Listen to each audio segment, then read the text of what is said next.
Hello everyone and welcome back to beautiful East Tennessee.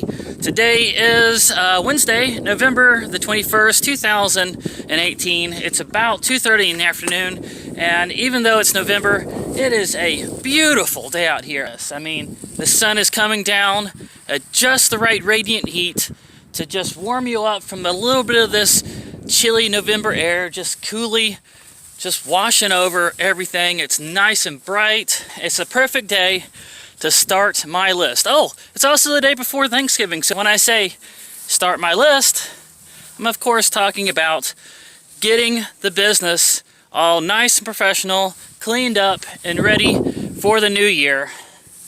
To start that list off, priority number one is going to be completely redo the inside of the camper. Now, about this time last year, I fixed up the camper and made it into pretty much a mobile man cave. And after a year of just, doing my thrift store finds, sleeping in here, letting the sediment kind of build up, if you will, this is what it looks like. I'm not completely proud of this. Okay, by the way, don't worry about Nestor. He's out here in the nice sun. He's got his litter box and his food and water there. Of course, that's not stopping him from acting all pitiful and give me that pity me please bugle. I'm sure after a while he's probably going to pitch a fit and throw half of his kitty litter out of his box, so just watching for that. But back to this. Now, of course, as it turns out, and a lot of you guys are going to say this is just common sense that I was going to find this out, a lot of this turned out to be overkill. The amount of games that I actually got to and played on the road, maybe 20, 30 of all these hundreds of games. So essentially, I've been hauling around and paying for the gas for hauling around a bunch of stuff that's not getting any use at all. So, cue montage!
And just like that, it is a total of 1 week and 1 day later. Thursday, November the 29th, 2018. It also happens to be my mom's birthday today. So Mom, if you're watching this, happy birthday. It's about 1:30 in the afternoon. Nestor, stop messing with my breakfast. And despite a bunch of rain and bad weather and a bunch of distractions, sudden poop explosion disease. And welcome to the new and improved Ashtoons camper. A lot of the changes are very subtle, so let me go through here and show you everything I did in a little closer detail. Starting with the most obvious, of course, now I have a toaster and it is strapped down with metal straps and a nice gap between the wall and the back of the toaster. Now, of course, all toasters come with that safety feature of once they're on for a while, they do snap off. But this toaster and the coffee pots are both cooking appliances that have heating elements, so they draw a lot of power. So that's why I've got their plugs ending right here above this 12 gauge three-way. So routed this way, there's much less of a chance of it popping breakers. Now on the inside, I've also got a total of 6 of these light switches. They're battery powered LED light switches mounted all the way around, and they are on sale quite often at Harbor Freight for only $2, and they each carry 4 AAAs on the inside that come with it. Normally you would pay $2 for just the AAA, so I'm not sure how they turn a profit on these things, but I'm not going to question. Now that these are mounted around, I have a way of getting light and also a breeze, because this fan can run off of D batteries. So I've got a way of getting light and a breeze on nights when I boondock, and it's cool enough that I do not need the air conditioner. So that way I will not have to set up the generator and make it more likely to be asked to leave. And of course there's all this corkboard that I added to the side. So this side is going to be mostly for mementos, things like armbands, ticket stubs for when I go see movies that I really like, maps for parks that I walk the trails on, things like that. And I'm going to just fill this up throughout the year. But on this side's going to be for like the office area, for when this table is used with the laptop and the little chair out here, and so this is going to be for like the mail and the important things that I really need to take care of. So this side's going to be the office side. And now for the part that all my game collector buddies have been waiting to see. What did I end up doing with my game setup? Well, you'll notice that all the video games are gone, leaving this area nice and open, giving Nestor a better place for him to eat his food and drink his water without having to worry about his tail getting stepped on. Poor little guy. Yeah, so now I've got this open area back under here. That's some nice leg room. And even on this side where all the DVDs used to be, this is all the VHSs that I have now that I haven't watched are in this tote and those 2 totes. All of the other DVDs that I haven't seen yet are in a single binder. And all the video games that were underneath here are in the other binder. So between this binder and these 2, this is Game Boy Advanced and regular Game Boy, there's one more pack of N64 games back there. So between this binder, that pack, and that binder, that's all of the video games that I have that I am traveling with. How I ended up setting up all of these consoles to this one single flat screen sitting on top of this now nicely covered table. I should probably go ahead and mention this. This vinyl was actually given to me by my aunt and uncle from their upholstery shop out there in Fernandina Beach, Florida. Roland's Upholstery. If you guys are watching this, I really, really appreciate this nice vinyl. This is going to give me a nice surface to do my office work on, and to be able to do my cooking from inside the camper on top of. It's going to look so much nicer on those videos than that old plywood surface. So thank you both so very much for that. Alright, so back to the consoles. How did I set these up? Now, these 2 right here, the GameCube and the original Xbox, they run off of S-Video, but I didn't have another S-Video cable to go from the switcher to the monitor. But then I figured out that the monitor itself has got 2 inputs for S-Video right here, and it actually auto-senses the inputs on those.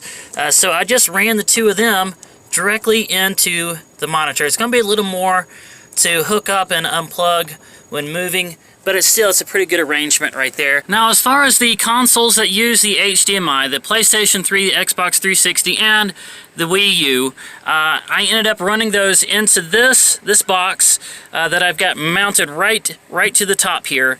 And so I can switch in between the 3 of those pretty easy. That uses up one of the HDMI ports on the side of the monitor. But it turns out that this actually has 2 outputs. So realistically, I could put that other monitor back in here and be able to switch between the 2. But again, that would be a little bit of an overkill, but it's an option to think about. So as far as the other consoles that use AV cables, that would be the N64, the VCR, which I guess is not really a console, but the VCR, and the PlayStation 2. I ended up just running those right to this switcher box, and I've got them all labeled. Everything is actually labeled now, even the power supplies. This leaves a single AV port open and available, which I could use to plug in my PSP. So I maybe should just label that PSP, because that's where, when I do play it, that's where I'm going to plug it in. But with both of the S-Video slots used up, I didn't have a place to plug in any more AV cables. So what I ended up doing was just using one of these old school AV to HDMI switchers and running that into the second HDMI port. So we've got 2 inputs here. One of them is from the HDMI switcher and the other is from the AV converter, old school converter. So it's an arrangement that is a little complicated, and it's going to take a lot of unplugging and replugging on moves, but it's still pretty good. It makes it where I can play any one of these consoles with just a few switching of some switches. And then I decided not to mount the monitor, because that just caused a lot of problems, not being able to move around and, you know, just take stuff off the table, that kind of thing. So I didn't want to mount this permanently, but I wanted to make it where it couldn't tip forward and fall off the table, because Nestor likes to jump up on stuff, and there were times that he would get up on here and then leap over here, and it would just knock the whole thing off. It happened so many times, I'm not sure exactly how this is still working. But that was a problem easily fixed with just a little bit of rope and some clips and one eyelet in the wall there. So now it can't fall forward. If it does fall back, it just can't do much. And to be able to move this and just like put it over here on the bed or something, it's just, you know, unclipping a few clips. Oh yeah, and the Wii sensor bar, I ended up mounting that with just Velcro.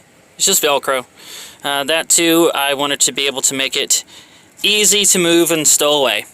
The last thing that I wanted to draw attention to was this nice, neat row of controllers that I started off last year with only one controller for each console, but over the past year I was with friends a bunch of times, and a lot of them would say, hey, you've got all those consoles in there, let's go play some PvP.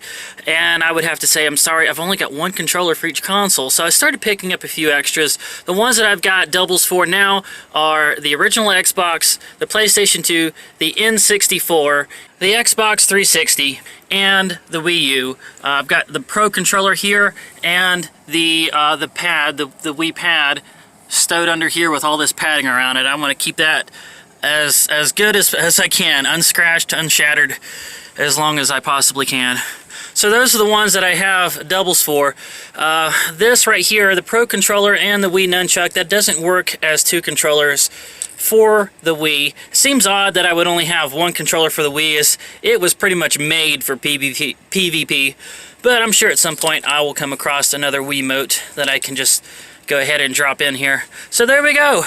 That is everything. That's the whole setup. That pretty much does it, guys. That is all for the new and improved Ashtoons camper. Now that I've put in all this work and gotten this big thing knocked off my list, I think it's about time I go and do something fun. So look for that new vlog. Of course, I owe you guys some story times, so that's going to be coming up too. Lost a lot of subscribers recently. Some of that is for obvious reasons. Sudden poop explosion disease. But also, guys, please be patient with me whenever I hit these time periods when I need to focus on work and I can't do all the adventures all the time. If you like this, please don't forget to smash that like button, leave comments, questions, and suggestions, and requests, and subscribe if you haven't already, and ring that bell icon so you'll start receiving notifications of all my future updates. I look forward to seeing you guys in the next video.